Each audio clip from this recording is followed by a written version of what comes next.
I'm stood here at the White Cliffs of Dover. These marvels of nature are the first thing you see when crossing into Britain from the continent. For hundreds of years, the port of Dover has been the prime defensive point for this green and pleasant land from invasions coming from across the sea. But now, the authorities are facilitating exactly that. The United Kingdom is facing an unprecedented crisis. Thousands of migrants are streaming across the Channel, being pushed across by European countries who are desperate to be rid of them. My team and I have spent days on the south coast, documenting their crossings and capturing exclusive footage from the camps that the government is putting them in.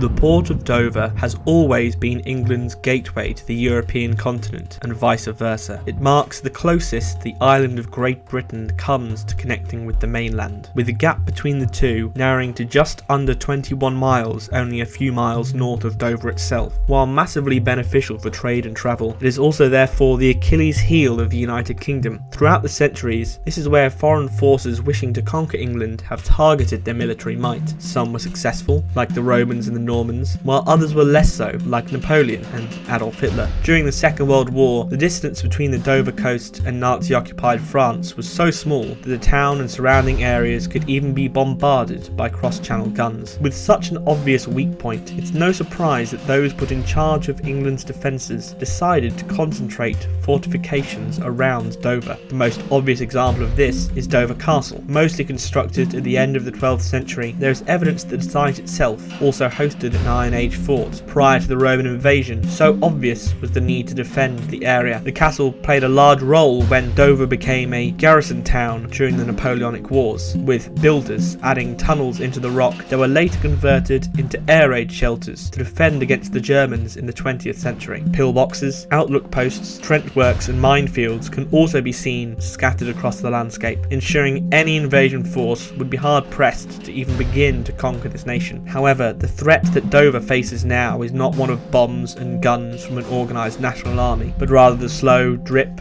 drip of the tap of mass migration that the British government refuses to turn off but continually speeds up. Since the time of Tony Blair, net migration into the United Kingdom has skyrocketed from tens of thousands to hundreds of thousands. For the last 2 decades or so, most of that has been legal migration into the country, as Britain threw open her borders for anybody to waltz on in. The migrant crisis in the Mediterranean changed all that. No longer were people boarding planes to get to their destination, but they were crossing seas on unsafe vessels and walking for hundreds of miles across borders to reach their goal. From 2014 onwards, millions of migrants flooded into Europe over the Mediterranean. The UK, being on the far northwest of the continent and separated by the English Channel, mostly escaped this impact until 2020. Suddenly, the migrants decided that they couldn't stop in Europe after all, and that the United Kingdom would be their final destination. Just like all before them, the migrants and their dinghies have chosen Dover as their obvious crossing point. Figures from Migration Watch UK demonstrated the sharp uptick in channel crossings. 299 and 1,835 migrants made the crossing in 2018 and 2019 respectively, but in 2020 so far, an estimated 7,695 people have crossed over the channel into Dover. These shocking numbers were something that drew the attention of me and my team, so we decided to make the trip down to Dover to see firsthand just what on earth was going on. We're here now, standing at the port of Dover, where behind me you can see a grey and a silver coach who are loading a boatload of migrants that came into this country today. Earlier, me and my camera team were just at the hotel at this port where we were checking out the area to see what on earth was going on. We'd spotted a number of border force vans coming off the roundabout to this direction, so we followed them. As we were then checking out the area, there was at least one man who saw us with our cameras and began calling somebody. We then swiftly left the area. Only minutes after we had gone did the migrants begin boarding the coaches.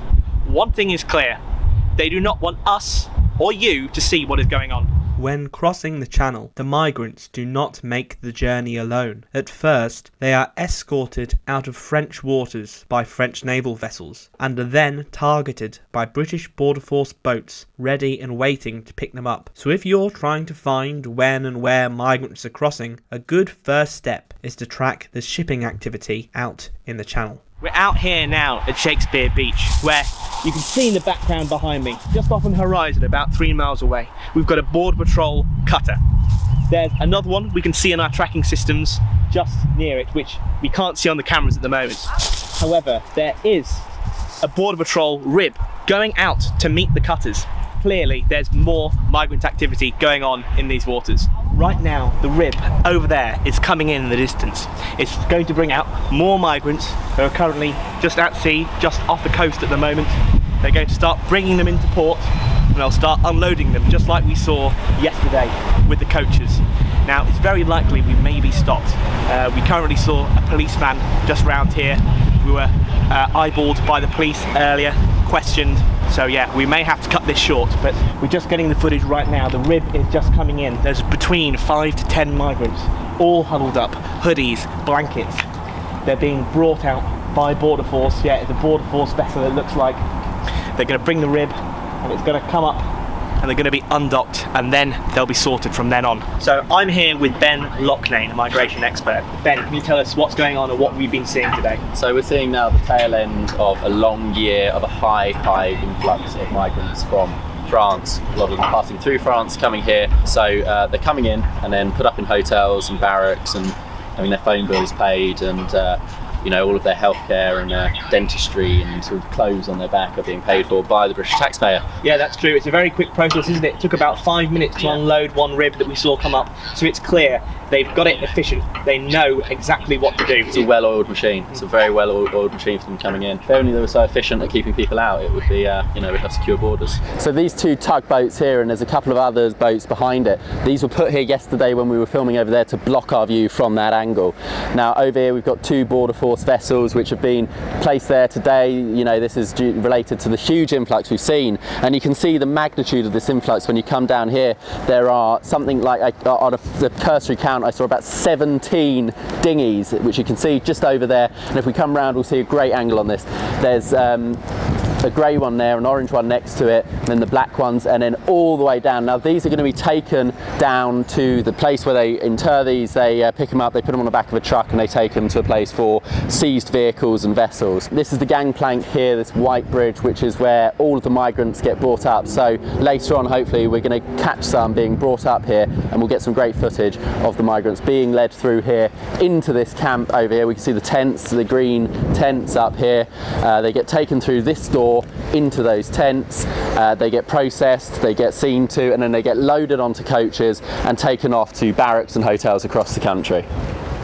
We're here at the Whitfield estate, which is just at the northern outskirts of Dover. Ben, can you tell us a little bit about what we suspect this place to be? So this is, as you can see in the background, there are hundreds of dinghies impounded here.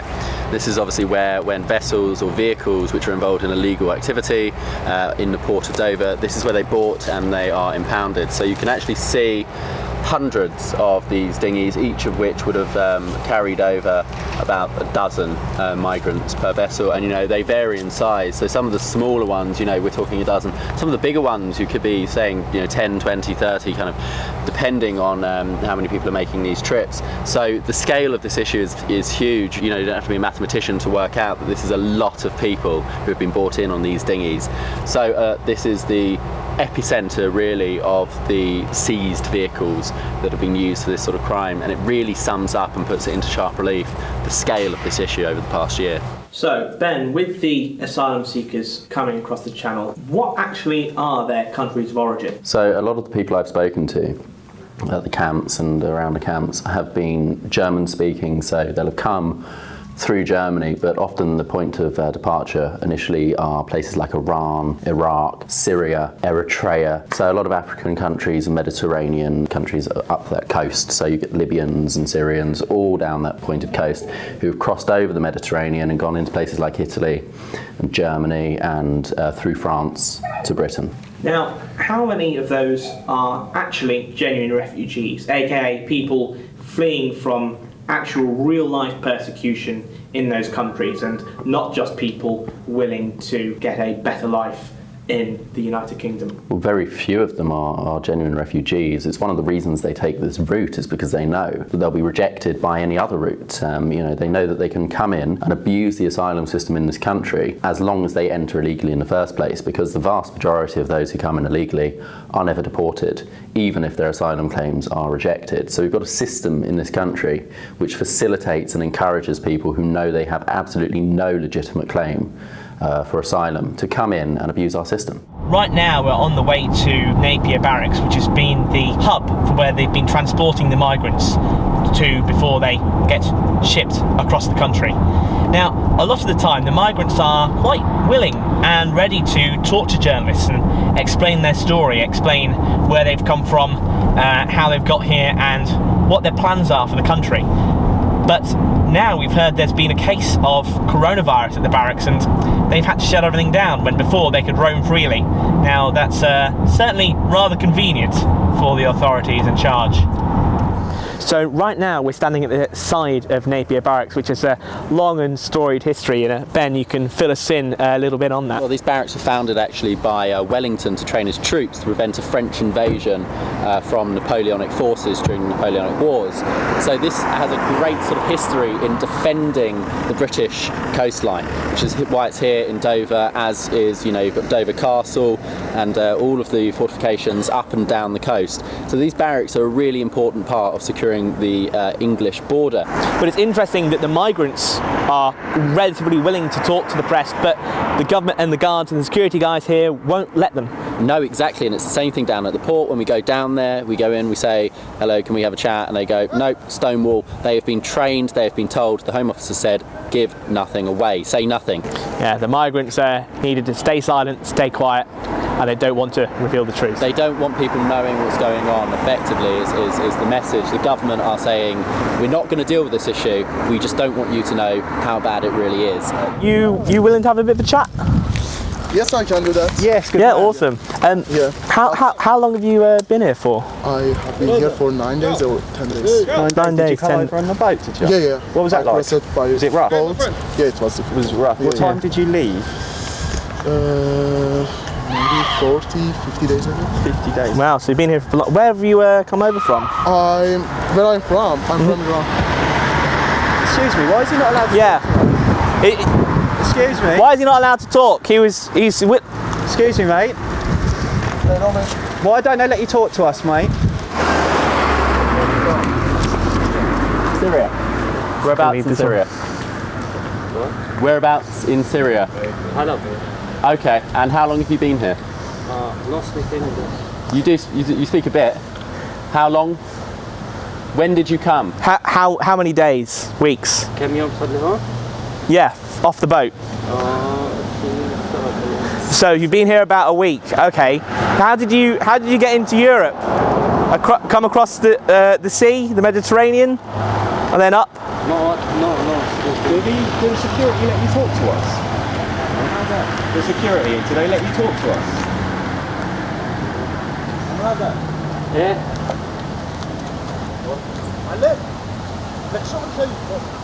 I'm from Iran. Iran, okay. Yes. And how long have you been here?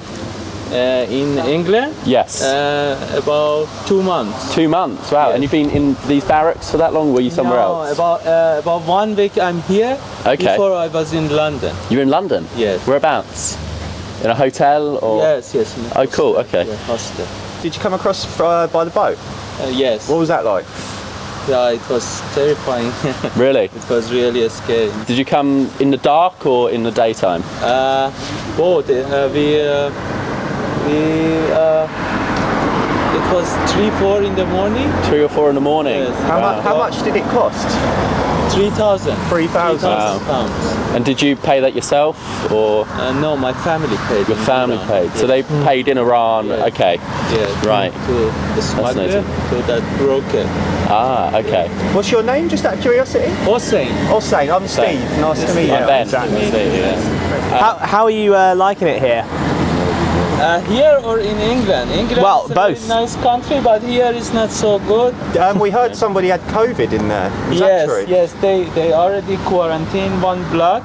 Wow. Oh, so you're not allowed to leave your block? Yes, no, it's not our block, it's another block. Oh. And yeah. I think we had one positive One positive. Yeah. COVID-19. So did you all have to get tested? No, we No. didn't. No. Oh. What's it like inside? Inside it's a big Don't suppose you've got any place pictures, for have you? about 15 beds. Have you got any pictures Pictures to show us? Yeah. Maybe. Good man. Can you send them via Bluetooth at all?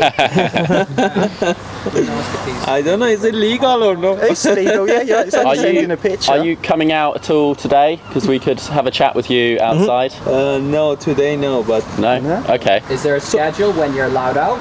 no, we can go outside and we must be here before 10. Okay. Okay. And we cannot stay one night outside. If you give your number, or I can send you by WhatsApp. Okay, I'll give you my number. Yeah, go on. I'll give you a call. Yes. Okay. Does that come through? Yes. Very good. You could send some pictures to show us what it's like inside. How long did it take for you to get from Iran into Europe? About 6 months. 6 months? Wow. Okay. So what was the journey? Where did you go to first? You go across the Mediterranean and then through Europe and then over the Channel? I don't want to continue about this. No, you don't. Oh, okay. That's fine if you don't. No want worries. to say that's fine. Okay. Not Yeah. at all. So I will send pictures. You send Yeah. some Yes. pictures. Yeah. Very nice to see Yeah, you. thanks for the speak to chat. Yeah, thank you. Thanks. Cheers. Have a good day. Thank you very much. So we've been able to have a few conversations with the migrants at Napier Barracks behind us, but it seems every single time we try to talk to them, security swiftly moves them on. You can see they're just coming up round the corner now, just where we've been talking to one behind us. There was another migrant when we were talking to one, came up to him and sort of warned him to go back inside because security were coming. The migrants, as I said, they are definitely willing to talk to us, but security don't really want anybody outside the barracks to find out what's going on or to hear the stories of the migrants themselves. So I'm here now with Steve Laws, who's a citizen journalist who's been covering the migrants coming into here at Napier Barracks and across at Dover since at least the summer. Steve, can you tell us about what you've seen throughout the year? Well, basically, since I've started doing it, I've seen thousands of illegal immigrants come over to the country. They've all been escorted by the border force. I've seen beach landings where they're sneaking. I've even seen them to the point where immigrants have been running into the middle of town and they've been caught in the middle of Folkestone, not by the beach or anything, and that's locals reporting them, not the border force even though it's happening. So that's why I'm out here doing it, because, for instance, the media, they'll cover one boat, maybe 2 boats, and they'll have a few women and children, but as you've seen for yourself, that's not the case. Like, there's hundreds and hundreds of men coming over that doesn't even get reported. So I just keep slinging the content out so people know what happens. Yeah, I think we met somebody the other day who said that people are not willing to pay for footage apart from if they have women or children in the boats. No, when I've been recording, you see, like, if there's a boat with women and children on, you'll see all of the press come over, they get their cameras out, they start snapping and running around like crazy, and then as soon as the next boat comes through and it's all loads of men, you get one picture, and then that's it. And then they stand around on their phones and do nothing. So it's pretty clear that the media is spinning a narrative, but from what we've seen and what you've seen, that's nowhere near close to the truth. I mean, just looking at there now, you know, the entire place is young men, 20s to 30s maximum or so. Yeah, they're all young men, it's basically invasion. People don't like saying it because they feel like they're going to be called racist or something like that, but it's not. The fact is that these men are sneaking onto our beaches and then getting put into barracks. In any other nation, that would be an army sneaking in, being ready for war. But over here, we welcome them, and then we have welcome parties around the corner. Everyone giving welcome signs, saying you're welcome. But these men, we have known nothing about them. Sure, most of them could be absolutely fine, they could be sound people, but the chance of one of them being a terrorist isn't worth my daughter's lives, it's not worth my friends' lives, it's not worth my family's lives or anyone else's. Don't let the news cycle dictate what you talk about. You know, if there's a new story every day and that's all you're focusing on, then you're probably ignoring the key issues. So when you see key problems in the country, keep banging the drum. keep the conversation alive, force the agenda into the news. Initially, the mainstream media refused to report on these crossings over the channel. It was only after pressure built up, when people like Nigel Farage and other independent journalists covered the crossings themselves and posted them to social media, did the MSM finally relent and give in. We spoke to one of these independent journalists. Although she wished to remain anonymous, she was more than happy to tell us exactly what she had seen over the course of this year. So I'm here with an independent journalist, and we're sitting just now at a pub near the port of Dover itself. Now, you told us earlier that you had actually an altercation with a migrant, so can you just give us a little backstory on what happened there? Yeah, basically we kind of exposed the fact that they were using the Napier barracks to house the illegal immigrants, and so we go up there now and again and we just show the footage, let people see, because basically the locals didn't know anything about it, they weren't told, and also the councils weren't even told, they weren't aware. So basically we've been going up there filming and seeing what they're doing, seeing how they're renovating the place to suit the illegal immigrants. But on this one occasion, I'd gone down, I was just having a look round, but I was told that there was some illegal immigrants in the boot of a car taking bags out. So I thought, they might be stealing. So I ran down there to have a look. And as it turns out, there was 2 females there. They were passing them the bags. But they were. I moved my camera away because I didn't want, to get them in the footage, because they had a child. She got quite nasty and she was shouting lots of abuse at me.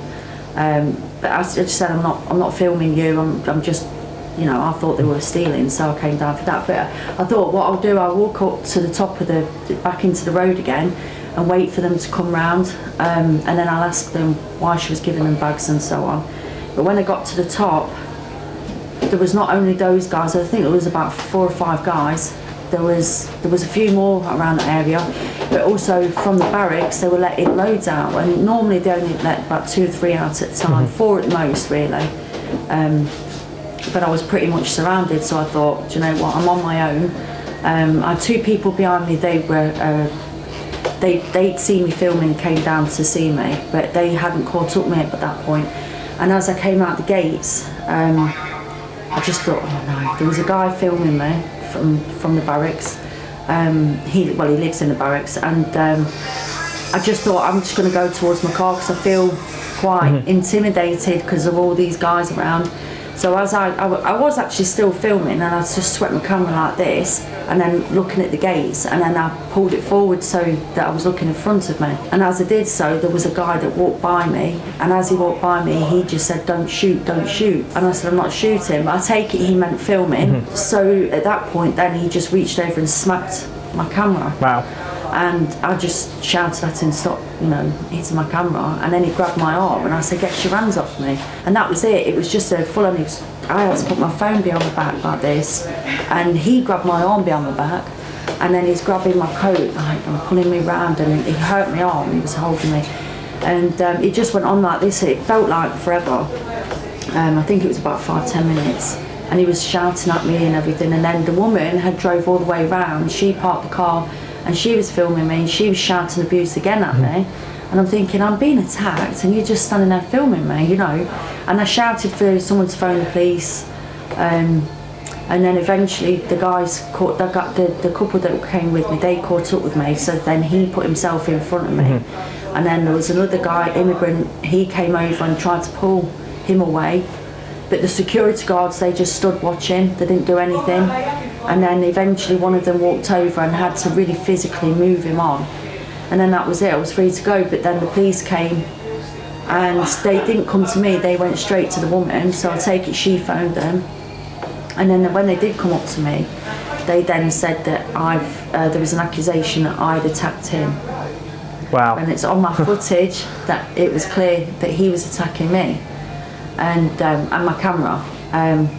So yeah, that's how it went. So it's ongoing at the moment. They said they were dropping the case, but I said to them, I'm pressing charges. So that's that. Then afterwards, they said that we're dropping the case, and then I've told them that there's someone else they need to look into because he was filming non-stop, because they said there was no evidence. Even though you've got it all on footage, there was no evidence that he was attacking me or the phone. I'm here at a protest, and these guys are concerned about the migrants who are being housed at Napier Barracks here. Now, Kay, you said to me earlier that you said actually we should be housing homeless veterans here instead of migrants who just crossed the channel.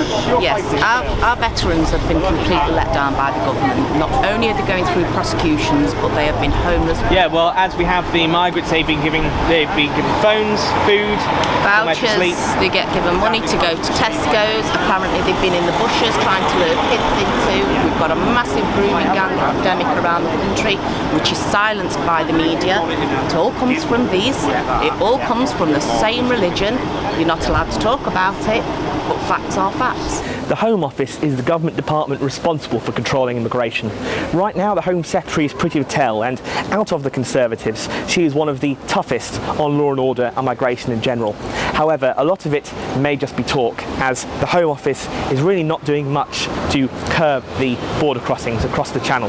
Well, one of the problems is with the Home Office statistics is, as unlikely as they seem to be completely accurate, it's very hard to prove that there's anything going on in the sense that you can't always be down there counting everyone who comes in. You can't know how many come in on the back of lorries or how many are make beach landings, up and down the coast, which you might not see. So it's very difficult for ordinary people to know how many people are coming into the country. We can't be everywhere at the same time. We can't watch, we can't check. However, what we have seen is a pattern in this country of underreporting of figures. So we know, for example, about beach landings not having been recorded properly. We know, for example, about the number of boats being taken in not tallying up with the overall average at the end of the day. We know that there are people who come in and are slipping under the radar, and the Home Office does nothing to estimate how many on average of those will be coming in every day, week, month or year. So the Home Office is very adept at ensuring that they report the lowest number that they can feasibly report. So that's really the crux of it. They will report, I think, mostly honestly, but if they can get away with keeping the numbers as low as possible, it's in their favour to do so. Like many government departments, the Home Office is run by civil servants who've been accused of having left-wing or liberal sympathies, who would perhaps do all they can to stop any government wishing to control the borders. Even if this also weren't the case, the Home Office is the biggest government department. With its size and the sheer bureaucratic nature of the thing, it's often very hard to get anything concrete done. Currently, the Home Office have a huge backlog of asylum claims, which is going to take so long to process that some people who genuinely do need refuge will not have their claims processed. But even then, many of these people, even if they are genuine refugees, they're not genuine refugees here. They're genuine refugees in the first safe country they reached. If they pass through 5 or 10 safe countries in order to get to Britain, then they're not genuine refugees here. The Houses of Parliament are the birthplace of British democracy. For hundreds of years, the men and women inside these hallowed chambers have done their very utmost to protect British citizens from overarching government tyranny. However, along with Brussels, this has also been the origin point for most of the legislation that has allowed the migrant crisis to balloon into such a problem that it is today. The Conservative Party has held the balance of power in Parliament for the past 10 years.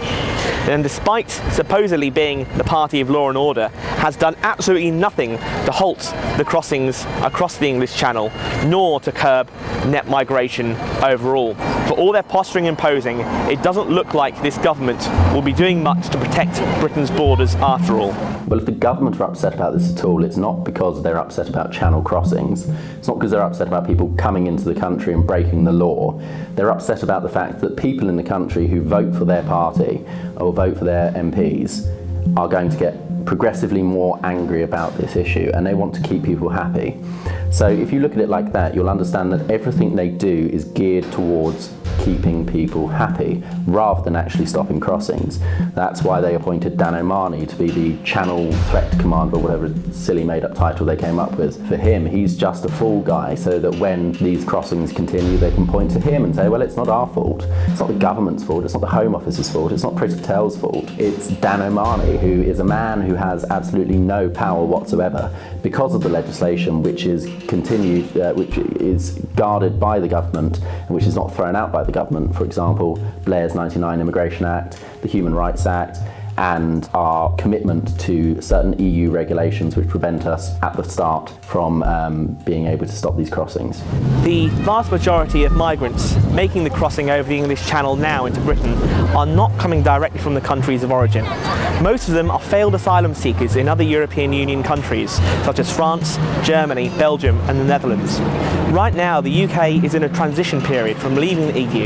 We are still in the single market, customs union and remain subject to a number of treaties relating to migration and refugees. That's why they're putting these failed asylum seekers into coaches, sending them across to Calais and encouraging them to make the crossing so that they will then become Britain's problem to deal with and not their own. Since filming this documentary late last year, Home Secretary Priti Patel announced that the British government would supposedly crack down on the crossings and claimed that they would introduce a new system that would make it easier to deport those who came here illegally. Yet, until actual legislation is introduced and passed and real change is made, this is nothing more than a continuation of the empty promises constantly given by the Conservatives. Ironically, her announcement of tougher measures has led to even more boats arriving in recent weeks. The government has the executive power to fix this problem now, and they're not doing so. It seems to me that the crossings will continue for the foreseeable future.